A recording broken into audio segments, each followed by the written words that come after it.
കൊഴുപ്പ് നീക്കൽ ശസ്ത്രക്രിയയുമായി ബന്ധപ്പെട്ട് ഒരു രോഗിക്ക് സംഭവിച്ചത് എന്താണെന്ന് ഒരു യുവതിക്ക് സംഭവിച്ചത് എന്താണെന്ന് നമ്മൾ റിപ്പോർട്ട് ചെയ്തിരുന്നതാണ്. റിപ്പോർട്ടിൻ്റെ വാർത്തയായിരുന്നു അത്. ആ അനുഭവം തുറന്നു പറയാൻ ഇപ്പോൾ നീതു നമുക്കൊപ്പം ചേരുകയാണ്.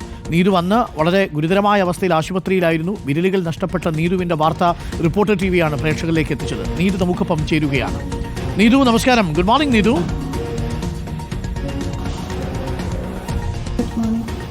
ഇപ്പോൾ എങ്ങനെയുണ്ട് നീതു ആരോഗ്യാവസ്ഥ? വിരലുകളുടെ പല ഭാഗങ്ങളുമല്ലേ നഷ്ടപ്പെട്ടു എന്നാണ് ഞാൻ മനസ്സിലാക്കുന്നത്. അത് വളരെ വേദനിപ്പിക്കുന്നതുമാണ്. ഇപ്പോൾ വേദനയൊക്കെ കുറച്ച് കുറഞ്ഞിട്ടുണ്ടോ? വേദനയൊക്കെ കുറഞ്ഞിട്ടുണ്ട്.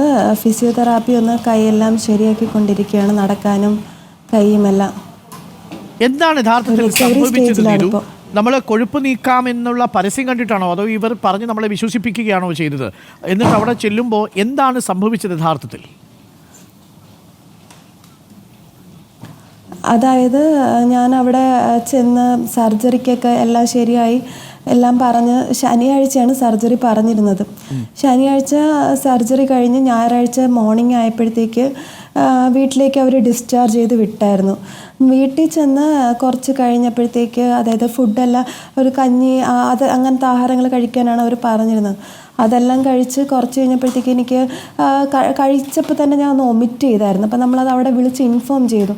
അന്ന് ഉച്ചയായപ്പോഴത്തേക്ക് ഇങ്ങനെ ഫുഡ് കഴിച്ചു, ശരിയാവുന്നില്ല, ഒരു തലകറക്കം പോലെയൊക്കെ ഉണ്ട്, ഒരു ക്ഷീണമുണ്ട് എന്ന് അവരെ അറിയിപ്പിച്ചായിരുന്നു. അപ്പോൾ അവർ പറഞ്ഞിരുന്നതെന്ന് വെച്ചാൽ ഇങ്ങനെ സർജറി ചെയ്തതിൻ്റെ ഒരു ക്ഷീണമാണത്, കുറച്ച് റെസ്റ്റ് എടുക്കുമ്പോൾ അത് മാറും, അങ്ങനത്തെ രീതിയിലാണ് അവർ പറഞ്ഞിരുന്നത്. അപ്പോൾ അവർ കണ്ടിന്യൂസ്ലി ഇങ്ങനെ ക്ഷീണമാണ് നമ്മൾ അവരെ വിളിച്ച് അറിയിപ്പിച്ചുകൊണ്ടിരുന്നപ്പോഴത്തേക്ക് അവർ പറഞ്ഞതെന്ന് വെച്ചാൽ നിങ്ങൾ BP അപ്പാരറ്റസ് ഉണ്ടെങ്കിൽ ഒന്ന് ചെക്ക് ചെയ്ത് നോക്കാം. നമ്മളങ്ങനെ ചെക്ക് ചെയ്തപ്പോഴത്തേക്ക് ഒരു 70/50 70/60 ആ ഒരു റേഞ്ചായിരുന്നു BP നമുക്ക് ഉണ്ടായിരുന്നത്. അപ്പോൾ നമ്മൾ ചോദിച്ചു, ഇത് BP നമ്മൾ ഇങ്ങനെയാണ് കാണിക്കുന്നത്, എന്താണ് ചെയ്യേണ്ടതെന്ന് ചോദിച്ചപ്പോൾ അവർ പറഞ്ഞു വെച്ചാൽ നോർമലി ഇങ്ങനെ ഒരു സർജറി കഴിഞ്ഞാൽ പേഷ്യൻസിന് ഇങ്ങനെ വരാറുണ്ട്, ചില പേഷ്യൻസിന് ഇങ്ങനെ വരാറുണ്ട്. അത് ബ്ലഡ് അടയ്ക്കാത്തതുകൊണ്ടായിരിക്കാം, ബ്ലഡ് അടച്ചാൽ തീരാവുന്ന പ്രശ്നമേ നീതിനുള്ളൂ എന്ന്.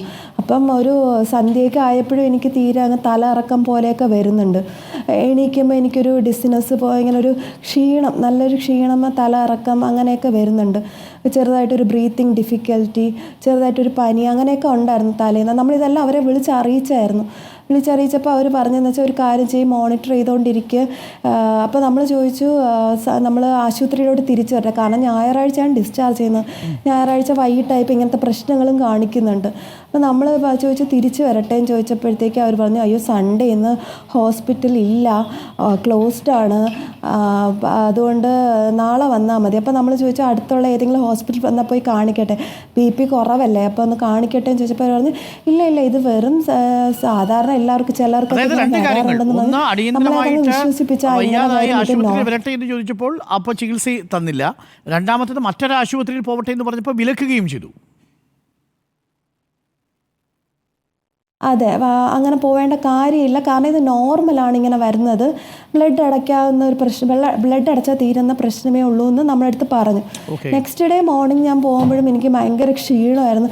അതായത് അപ്പോഴത്തേക്ക് കുറച്ചും കൂടെ ഒന്ന് വേഴ്സായി. മോർണിംഗ് ആയപ്പോഴത്തേക്ക് രാത്രി വരെ നമ്മൾ മോണിറ്റർ ചെയ്ത് അവർക്ക് അയച്ചു കൊടുത്തു. അപ്പോൾ അവർ പറഞ്ഞു ഇനി കുഴപ്പമില്ല, ഇനി കിടന്നോ, മരുന്നൊക്കെ കഴിച്ച് കിടന്നോ, രാവിലെ വന്നാൽ മതി.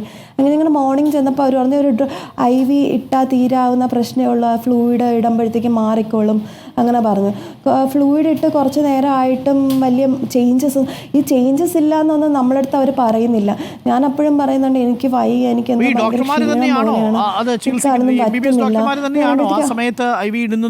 അവിടെ നിന്ന് പരിചരിക്കുന്നതും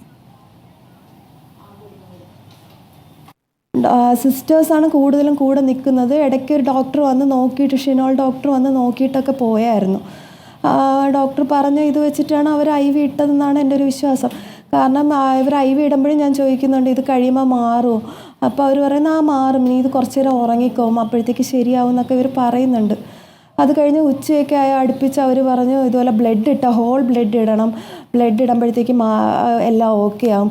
അങ്ങനെ ഹസ്ബൻഡ് ഒരു ഡോണറിനെയൊക്കെ അറേഞ്ച് ചെയ്ത്, ആദ്യം നമ്മളോട് പറഞ്ഞ ബ്ലഡൊക്കെ അവർ അറേഞ്ച് ചെയ്ത് വെച്ചിട്ടുണ്ടെന്നാണ്. പക്ഷേ ലാസ്റ്റ് ആയപ്പോൾ അവർ പറഞ്ഞു ഡോണറിനെ നിങ്ങൾ അറേഞ്ച് ചെയ്യണം, ഹോൾ ബ്ലഡാണ് വേണ്ടത്, അതുകൊണ്ട് അങ്ങനെ PRSൽ കൊണ്ടുപോയി, PRSലാണ് കൊടുക്കേണ്ടതെന്ന് പറഞ്ഞു. അങ്ങനെ കഴക്കൂട്ടത്തു നിന്ന് PRSലേക്ക് ഡോണറിനെ വിളിച്ചുകൊണ്ട് പോയി അവിടെ നിന്ന് ബ്ലഡ് എടുത്ത് തിരിച്ചു കൊണ്ടുവന്ന് ബ്ലഡ് അടയ്ക്കാൻ തുടങ്ങുമ്പോഴും എനിക്ക് തീരെ വയ്യാണ്ടാവുകയാണ്. അങ്ങനെ ബ്ലഡ് അവരിടുന്നു, അവർ പറയുന്നത് കുഴപ്പമൊന്നുമില്ല. അപ്പം ഞാനിങ്ങനെ ചോദിക്കണം, എപ്പോഴും പറയുന്നത് കുഴപ്പമില്ല.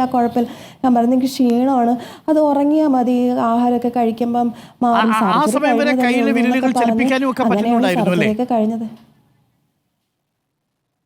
അതെ, എനിക്ക് പറ്റുന്നുണ്ടായിരുന്നു. വേറെ പ്രശ്നങ്ങളൊന്നും എനിക്കില്ലായിരുന്നു. എനിക്ക് ബ്രീത്തിങ് പ്രശ്നം ഉണ്ടായിരുന്നു. പിന്നെ ഭയങ്കരമായിട്ട് തല ഇറക്കം പോലെ തോന്നിയിട്ടുണ്ടായിരുന്നു.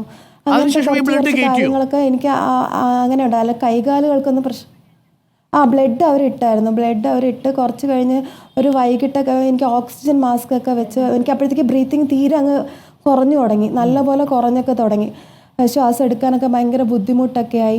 അങ്ങനെ കുറേ കഴിഞ്ഞൊരു 7 മണിയോട് അടുപ്പിച്ച്, വൈകിട്ട് 7 മണിയോട് അടുപ്പിച്ച് അവർ പറഞ്ഞ് അനന്തപുരിയിലേക്ക് മാറ്റുകയാണ്, കുറച്ചും കൂടെ ഒന്ന് നമുക്ക് സ്കാനൊക്കെ ചെയ്തൊന്ന് നോക്കണം, ആ രീതിയിൽ കുറച്ചും കൂടെ ഒന്ന് ടെസ്റ്റൊക്കെ ചെയ്യണം, ഇവിടെ അതിൻ്റെ ഫെസിലിറ്റീസ് ഇല്ല, അതുകൊണ്ട് നീതുവിനൊരു മൾട്ടി സ്പെഷ്യാലിറ്റി ഹോസ്പിറ്റലിലോട്ട് മാറ്റുകയാണ് എന്ന് പറഞ്ഞു. അങ്ങനെ എനിക്കപ്പോഴത്തേക്ക് തീരെ വയ്യ. അവർ പറയുന്നത് കേൾക്കാനോ അത് എന്താണെന്നോ കൂടുതൽ ചോദിക്കാനോ ഒന്നും പറ്റാത്തൊരു സിറ്റുവേഷനിലേക്ക് ഞാനങ്ങ് ഒരു തല ഇറങ്ങി അങ്ങ് ഒരു വല്ലാത്തൊരവസ്ഥയിലേക്ക് ആയി തുടങ്ങിയായിരുന്നു. നല്ല ക്ഷീണമൊക്കെ വന്നിട്ട് എന്താണ് നടക്കുന്നത് എന്നൊന്നും മനസ്സിലാത്ത രീതിയിൽ എനിക്ക് ബോധം പോയി തുടങ്ങിയായിരുന്നു. 7 മണിക്ക് 7:15 അടുപ്പിച്ച് എന്താണ് ഇവർ പറയുന്നതെന്ന് തോന്നുന്നു. പക്ഷേ എന്നെ ഹോസ്പിറ്റലിൽ എത്തിക്കുന്നത് 8 മണി 8:15 അടുപ്പിച്ചാണ് അനന്തപുരിയിലേക്ക് എത്തിക്കുന്നത്. അതായത് അവിടെ നിന്ന് ഇറങ്ങി 1 മണിക്കൂർ അടുപ്പിച്ചായി. ആ ട്രാവലൊക്കെ കഴിഞ്ഞ് ലുലു മോളിൻ്റെ ട്രാഫിക് എല്ലാം കഴിഞ്ഞ് പതുക്കെ എന്നെ അവിടെ എത്തിക്കും. അനന്തപുരി എത്തുന്നതും എനിക്ക് കാർഡിയാക് അറസ്റ്റാണ് ഉണ്ടാകുന്നത്. അപ്പോൾ ഒരു 2 മിനിറ്റ് വൈകിയിരുന്നെങ്കിൽ, ചിലപ്പോൾ ഒരു 5 മിനിറ്റ് വൈകിയിരുന്നെങ്കിൽ എനിക്ക് കാറിൽ വെച്ച് തന്നെ, അതായത് ഒരു ഇന്നോവ കാറിലാണ് എന്നെ കൊണ്ടുപോയത്. കാറിൽ വെച്ച് തന്നെ കിടക്കുമ്പോഴും ഇന്നോവ കാറിലാണോ കൊണ്ടുപോയത്? ആംബുലൻസ് എടുത്തില്ല? അതെ, ആംബുലൻസിലല്ല കൊണ്ടുപോയത്, ഇന്നോവ കാറിലാണ് കൊണ്ടുപോയത്. അപ്പോൾ അവർക്കറിയാം, അവർ വൈറ്റൽസൊക്കെ നോക്കുന്നുണ്ട്. എനിക്കൊരു ഓക്സിജൻ എൻ്റെ ഡൗൺ ആയിക്കൊണ്ടിരിക്കുകയാണ്, എൻ്റെ BP നല്ല ഡൗൺ ആയിക്കൊണ്ടിരിക്കുകയാണ്. എന്നിട്ടും ഒരു നല്ല കെയർ പോലും തരാതെ അവിടെ നിന്ന് കൊണ്ടുപോകുന്നതും എന്നെ ഒരു ഇന്നോവ കാറിലാണ്. അപ്പോൾ ഞാനിങ്ങനെ അവിടെ കയറുന്നതും എനിക്ക് എൻ്റെ ഓർഗൻസ് എല്ലാം ഡൗൺ ആയി, ഹാർട്ട് സ്റ്റോപ്പായി, കാർഡിയാക് അറസ്റ്റ് വരികയാണ് ചെയ്തത്.